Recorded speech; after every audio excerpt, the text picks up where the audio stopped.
Unti-unting na-realize ng aktres na si Liza Soberano na ibang-iba ang buhay niya ngayon sa Amerika kumpara noong nasa Pilipinas pa siya kung saan bongga ang kanyang career. Nag-open up ang aktres at inamin na isinakripisyo niya ang malaking kinikita niya noon sa Pilipinas kapalit ng desisyong i-pursue ang kanyang Hollywood dream. Isa nga sa malaking income niya noon ay mula sa kanyang kabi-kabilang product endorsements.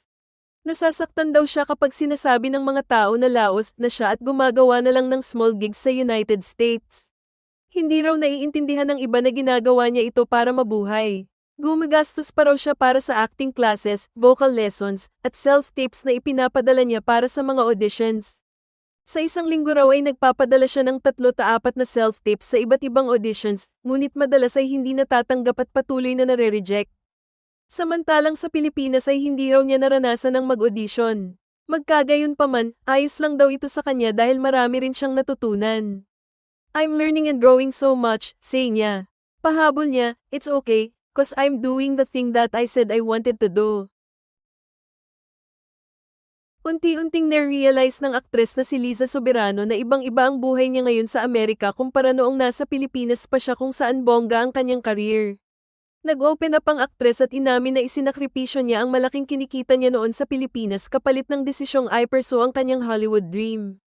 Isa nga sa malaking income niya noon ay mula sa kanyang kabi-kabilang product endorsements. Nasasaktan daw siya kapag sinasabi ng mga tao na laos na siya at gumagawa na lang ng small gigs sa United States. Hindi raw naiintindihan ng iba na ginagawa niya ito para mabuhay.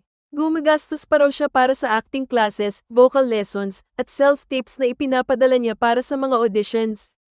Sa isang linggo raw ay nagpapadala siya ng 3 o 4 na self-tapes sa iba't ibang auditions, ngunit madalas ay hindi natatanggap at patuloy na nare-reject. Samantalang sa Pilipinas ay hindi raw niya naranasan ng mag-audition. Magkagayunpaman, ayos lang daw ito sa kanya dahil marami rin siyang natutunan. I'm learning and growing so much, say niya. Pahabol niya, it's okay, cause I'm doing the thing that I said I wanted to do.